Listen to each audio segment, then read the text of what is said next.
Valentine's Day. Jeff. Just yell it. Greg, we asked Steven this, coming off the loss you guys did in Nebraska, can you just talk about the importance of finding a way, however it was, to get one? Yeah, I think, his question was about the importance of finding a way coming off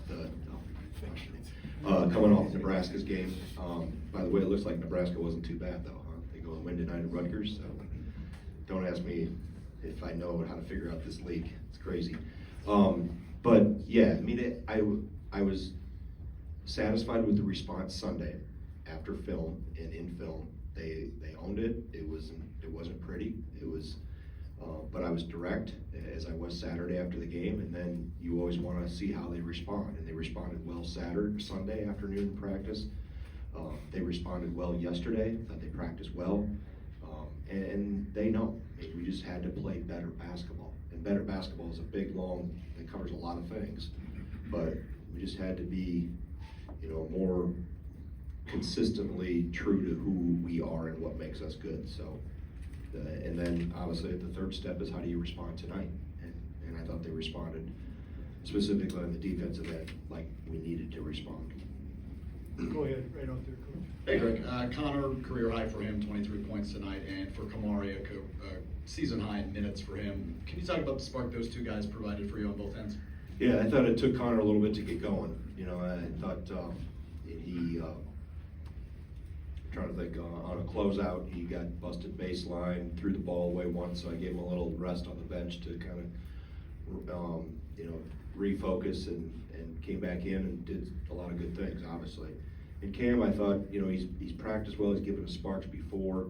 I thought it was a good matchup for him, and it takes some of the pressure off Chucky. It's just constantly having to,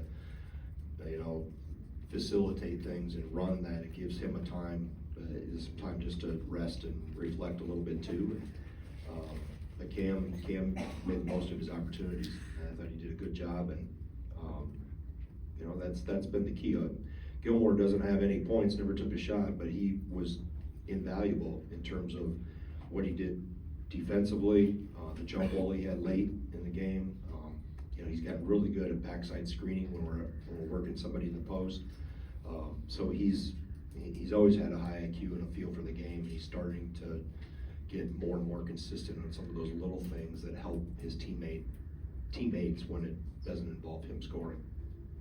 Right out there, Coach. Go ahead. Greg, no made shots in the final 10:45. What did you think about the offense? I mean, it looked like there were some good shots early, and just what do you think of the offense? I thought we had, for the most part, I'll go through the film, but I told the team we're going to have Thursday, because we have tomorrow off, and we're going to start with layup practice. Because we had a few that were, but they responded on the other end and shot the line well. We had some good looks. Chucky had a good look off a little action to the top. Connor had several good looks. Had a really wide open look right in front of me off an offensive rebound. So hey, you gotta keep shooting them. If you like them, let them fly. If it's in your wheelhouse and something you do well. But the most important thing is how we responded on the other end, and that was the key. Right back there, Coach. Hi, Coach. You think about Jet Howard, a 6'8" sniper. How are your guards able to contain him despite the size difference? Yeah, they did. Max did a good job on him. Jordan did a good job when he was on him. Just staying connected with him.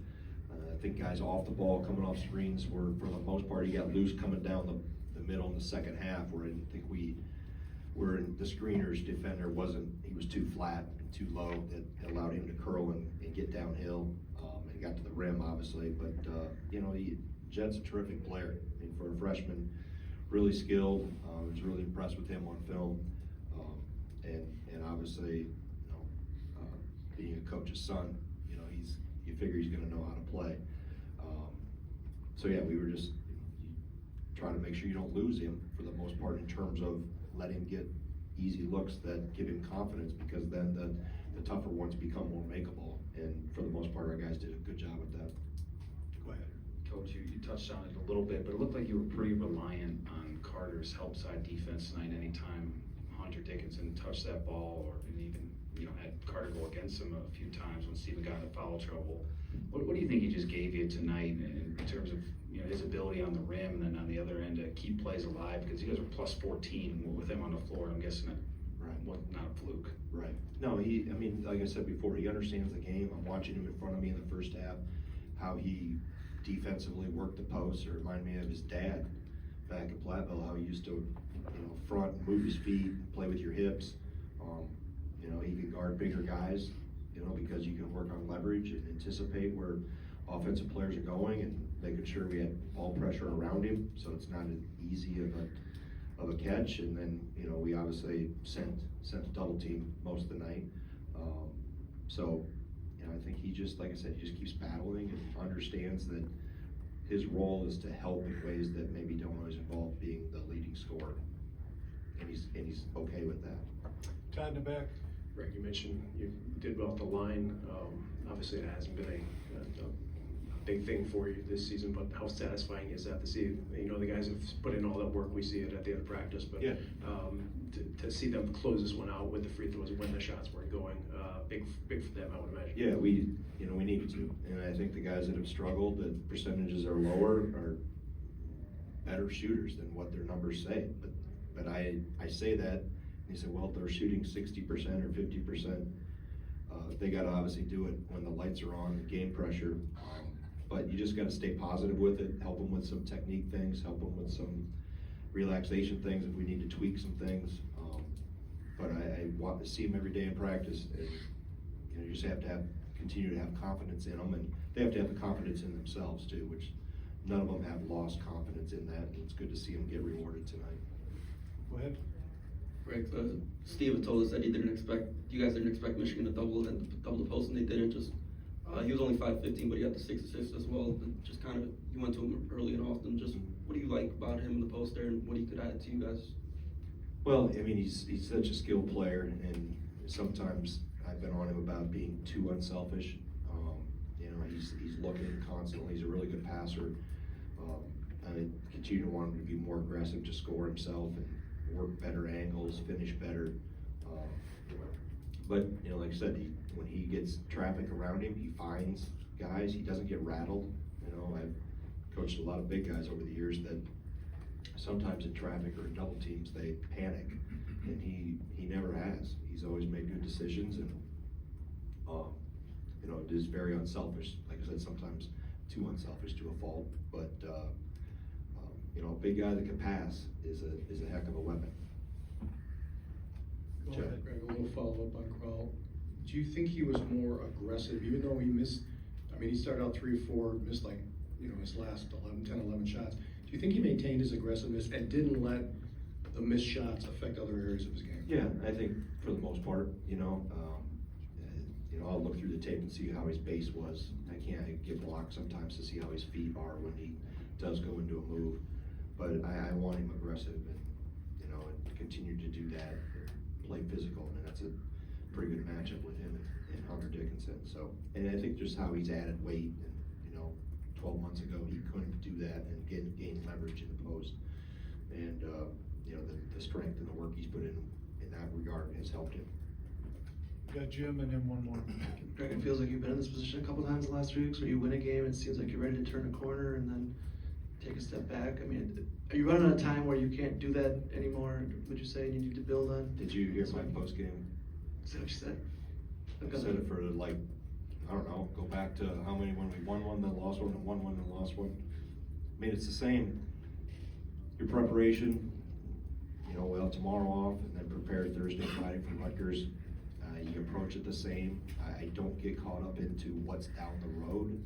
I'm more concerned about playing good basketball right now, because if you don't play good basketball right now, down the road ain't gonna happen. And I don't care if it's November, December, January, February.